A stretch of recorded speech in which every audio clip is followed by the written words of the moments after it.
Hello दोस्तों, मैं हूं राजकुमार मेघवाल, हर्ष कंप्यूटर इंस्टीट्यूट दरियावत से।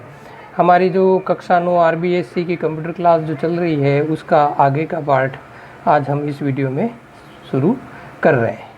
ये जो चैप्टर है इंटरनेट के ऊपर है और इसके 2 वीडियो टोटल बनेंगे।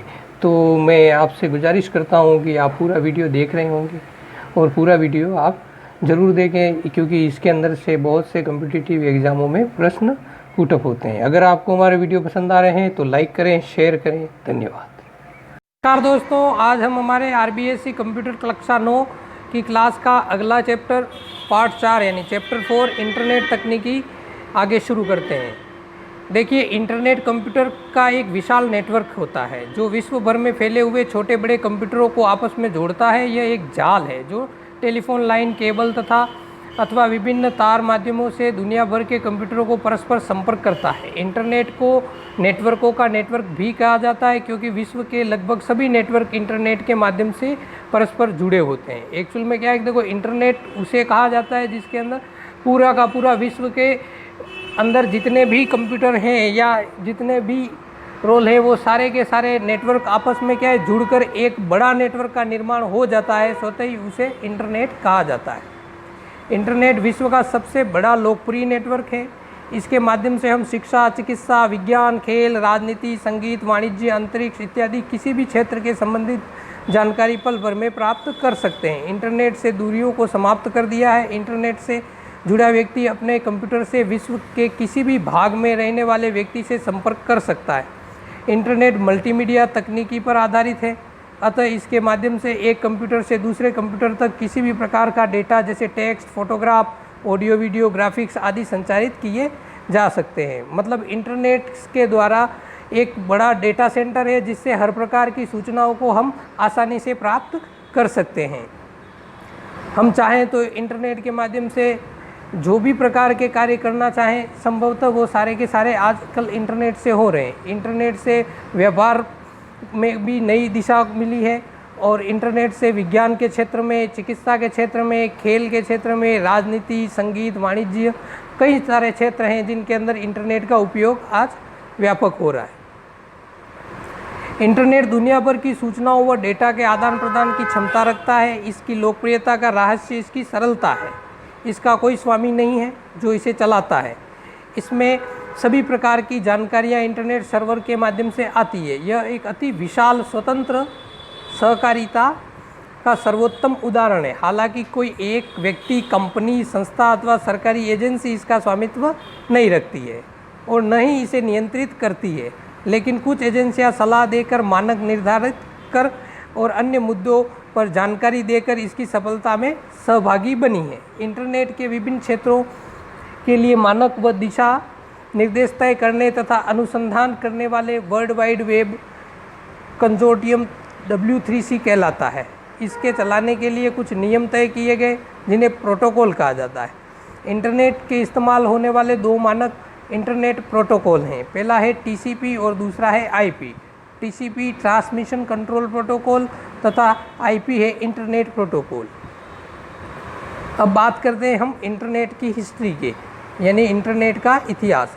देखो, इंटरनेट की शुरुआत 1960 के दशक में हुई, जब अमेरिका के रक्षा विभाग ने मूलतः वैज्ञानिक प्रयोगों तथा अनुसंधान कार्यों के लिए इसका विकास किया। 1969 में अमेरिकी रक्षा विभाग ने अपने साथ कैलिफोर्निया विश्वविद्यालय तथा स्टैनफोर्ड अनुसंधान संस्थान को नेटवर्क द्वारा जोड़कर इंटरनेट की शुरुआत की। इस नेटवर्क को ARPANET नाम दिया गया। प्रारंभ में इसका उपयोग केवल रक्षा संबंधित आवश्यकताओं के लिए किया गया, किंतु बाद में विभिन्न संस्थाओं व विश्वविद्यालयों को भी इससे जोड़ दिया गया। इसके बाद 1979 में ब्रिटिश सरकार डाकघर ने पहला अंतर्राष्ट्रीय कंप्यूटर नेटवर्क बनाकर इंटरनेट की एक नई प्रौद्योगिकी का आरंभ किया। 1986 में अमेरिका की नेशनल साइंस फाउंडेशन NSF ने NSF नेट नाम का एक नेटवर्क विकसित किया। बाद में इसे ARPANET से जोड़ दिया गया। NSF आज भी इंटरनेट में एक बैकबोन नेटवर्क का कार्य करता है। 1989 में ब्रिटिश वैज्ञानिक टिम बर्नर्स-ली ने इंटरनेट पर संचार को सरल बनाने के लिए वर्ल्ड वाइड वेब यानी WWW का आविष्कार किया। इंटरनेट के इतिहास में यह एक क्रांतिकारी खोज थी। 20 दिसंबर 1920 को उन्होंने दुनिया की पहली वेबसाइट लाइव की। 6 अगस्त 1991 को इस वेबसाइट को दुनिया भर के लोगों ने देखा।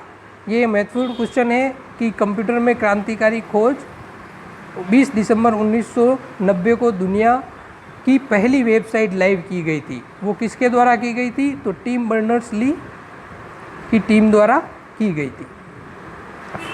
इसके बाद अनेक नई तकनीक विकसित हुई, अनेक नए नेटवर्क अस्तित्व में आए और इंटरनेट से जुड़ते चले गए। इस प्रकार वो सारे नेटवर्क मिलकर इंटरनेट अपनी वर्तमान अवस्था में धीरे धीरे पहुंचता गया। इसका निरंतर विकास अब भी जारी है। लोगों में इसको और अधिक उन्नत देखने की लालसा अभी भी बनी हुई है। इसी कारण इंटरनेट का उपयोग अब न केवल कंप्यूटर्स में बल्कि सबसे ज़्यादा उपयोग आजकल मोबाइल फ़ोन में भी लगातार बढ़ रहा है। इंटरनेट की कार्यप्रणाली यानी इंटरनेट किस प्रकार कार्य करता है, वर्किंग ऑफ इंटरनेट। इंटरनेट से जुड़ने के लिए हमें इंटरनेट सेवा प्रदाता यानी ISP इंटरनेट सर्विस प्रोवाइडर्स की सहायता लेनी होती है। एक ISP या इंटरनेट सेवा प्रदाता वह कंपनी है जो आपको इंटरनेट और अन्य वेब सेवाओं तक पहुंचने देती है। ये इंटरनेट से जुड़ने के विभिन्न तरीके प्रदान करते हैं, जिससे dial up, cable, fibre optic, wifi आदि शामिल हैं। ये विभिन्न कनेक्शन आपके इंटरनेट पहुंच की गति निर्धारित करते हैं। भारत में प्रारंभ में विदेश संचार निगम लिमिटेड VSNL नाम की केवल एक इंटरनेट सेवा प्रदाता कंपनी थी, किंतु आज 2 सरकारी भारत संचार निगम लिमिटेड BSNL और महानगरीय टेलीफोन निगम लिमिटेड MTNL सहित अनेक इंटरनेट सेवा प्रदाता कंपनी विद्यमान हैं। उपयोगकर्ताओं को इंटरनेट सेवाएं लेने के लिए सामान्य 2 प्रकार के कनेक्शन मिलते हैं। एक है डायल अप और दूसरा है डायरेक्ट। डायल अप कनेक्शन में उपयोगकर्ता को अपनी कंप्यूटर से अपने ISP का एक विशेष नंबर डायल करना पड़ता है। ISP से संपर्क जुड़ते ही उपयोगकर्ता इंटरनेट से जुड़ जाता है। डायल अप एक अस्थायी कनेक्शन होता है, क्योंकि कनेक्शन स्थापित करने के लिए डायल करना होता है। उपयोगकर्ता जब चाहे यह कनेक्शन समाप्त कर सकता है या टर्मिनेट कर सकता है। नॉर्मल सी बात है, एक डायल अप कनेक्शन वो होते हैं जो अपन टेलीफोन लाइन से सीधा मॉडेम के द्वारा कंप्यूटर्स को जोड़ते हैं। तो जोड़ने से पहले हमें उसे कनेक्ट करना होता है और इस प्रक्रिया को क्या कहा जाता है? Dial up. दूसरा है डायरेक्ट कनेक्शन। ये उपयोगकर्ता ISP सीधे एक केबल या समर्पित यानी डेडिकेटेड फ़ोन लाइन से जुड़ा होता है। अधिक स्पीड के लिए लीज लाइन काम में ली जाती है। ISP उपयोगकर्ता की आवश्यकता के अनुसार किसी भी बैंडविड्थ की लीज लाइन उपलब्ध करवा सकता है। उपयोगकर्ता मोबाइल युक्तियाँ जैसे लैपटॉप, टैबलेट, स्मार्टफोन आदि के लिए विभिन्न सेवा प्रदाताओं के द्वारा अनेक प्रकार के इंटरनेट प्लान उपलब्ध करवाए जा रहे हैं। वर्तमान में लगभग सभी सेवा प्रदाता तीव्र गति वाली 3G यानी 3rd जनरेशन इंटरनेट सेवा दे रहे हैं, जबकि कुछ सेवा प्रदाता ने अत्यधिक तीव्र गति वाले 4G यानी 4th जनरेशन इंटरनेट सेवा देना भी प्रारंभ कर दिया है। लगभग अभी वर्तमान में तो सभी इंटरनेट कंपनियां 4G सेवाएं दे रही है और 5G की ओर अग्रसर है।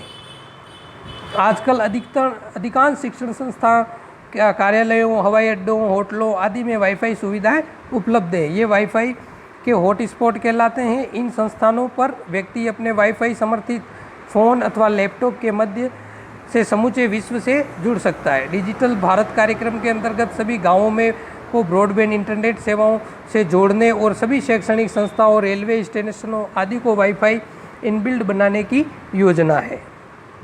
World wide web WWW।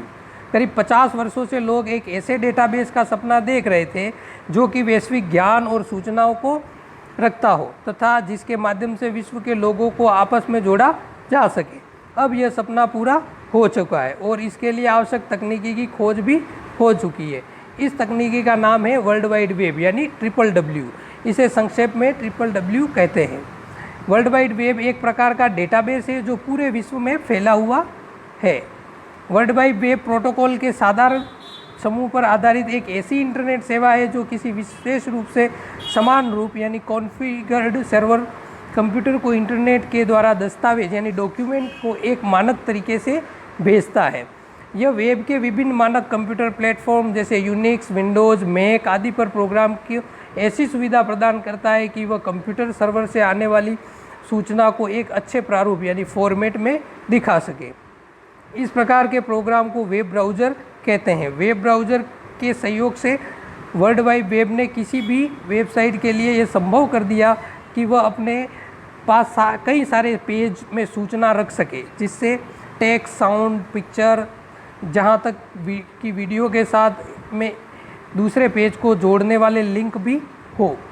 किसी भी लिंक पर क्लिक करने पर उपयोगकर्ता यूजर के सामने उसी लिंक से जुड़ा हुआ पेज तुरंत आ जाता है। वर्ल्ड वाइड वेब WW और इंटरनेट दोनों एक समान नहीं है, किंतु वे एक दूसरे से संबंधित हैं तथा एक दूसरे पर आश्रित भी हैं। वास्तव में वर्ल्ड वाइड वेब इंटरनेट का उपसमुच्चय यानी सबनेट है, जिसको हम इंटरनेट का ग्राफिकल इंटरफेस कह सकते हैं। यह हमें सूचनाओं को प्राप्त करने के नए नए तरीके की जानकारी प्रदान करता है। हाइपरटेक्स्ट सूचना तंत्र के पीछे मुख्य उद्देश्य यही है कि टेक्स्ट को एक आम पुस्तक की भांति एक दृश्य तथा रेखीय स्ट्रक्चर में पढ़ने के बजाय एक छोर से दूसरे छोर तक आसानी से ले जाया जा सके। देखो, हाइपरटेक्स्ट किसे कहते हैं? HTTP यानी हाइपरटेक्स्ट ट्रांसफर प्रोटोकॉल होता है। और हाइपरटेक्स्ट वह कहलाता है जिस पर आप लिंकिंग कर सकते हैं या वो टेक्स्ट एक स्थान से दूसरे स्थान पहुंच सकता है, उसे हाइपरटेक्स्ट कहते हैं। इसके उपयोगकर्ता को आगे व पीछे जाने के साथ साथ दूसरे टॉपिक पर जाकर मनचाही सामग्री पढ़ने अथवा देखने में बड़ी आसानी होती है। वर्ल्ड वाइड वेब में अपरिमित जानकारी तो देता ही है, यह लिंक देने के भी तरीके प्रदान करता है ताकि उपयोगकर्ता चाहे जैसे ब्राउज कर सके।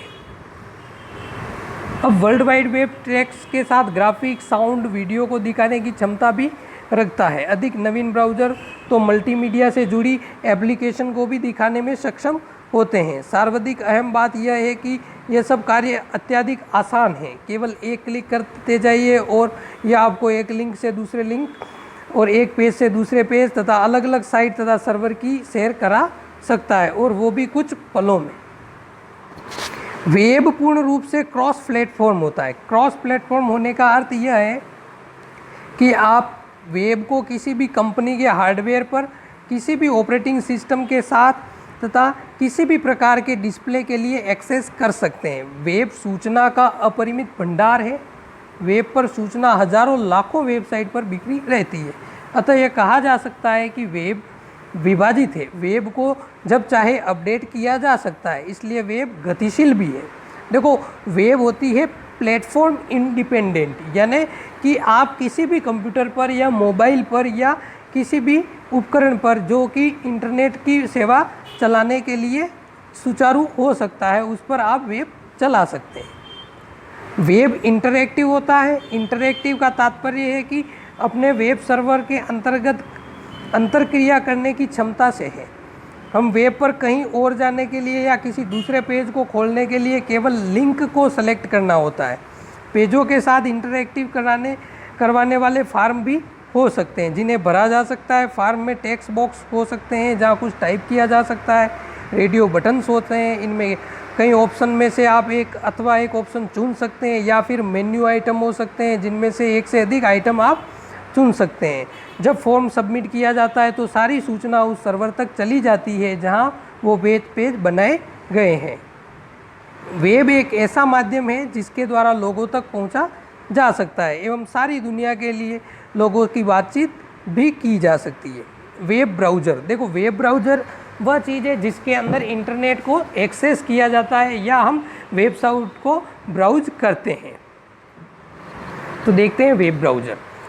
जिस तरह आप किसी लाइब्रेरी में पुस्तक पर ढूंढने अर्थात ब्राउज करने के लिए जाते हैं, उसी तरह इंटरनेट पर भी इंटरनेट ब्राउज़र का उपयोग करते हुए आप पृष्ठों को ढूंढ या एक्सप्लोरर कर सकते हैं। ब्राउज़र आपके कंप्यूटर पर एक प्रकार का सॉफ्टवेयर है जो आपको इंटरनेट तक पहुंचने देता है। ब्राउज़र को वेब क्लाइंट या इंटरनेट नेविगेशन टूल के नाम से भी जाना जाता है। ब्राउज़र आपके लिए उन विभिन्न वेबसाइट दिखाने वाली किसी विंडो के रूप में कार्य करता है जिन पर जानकारी मौजूद होती है।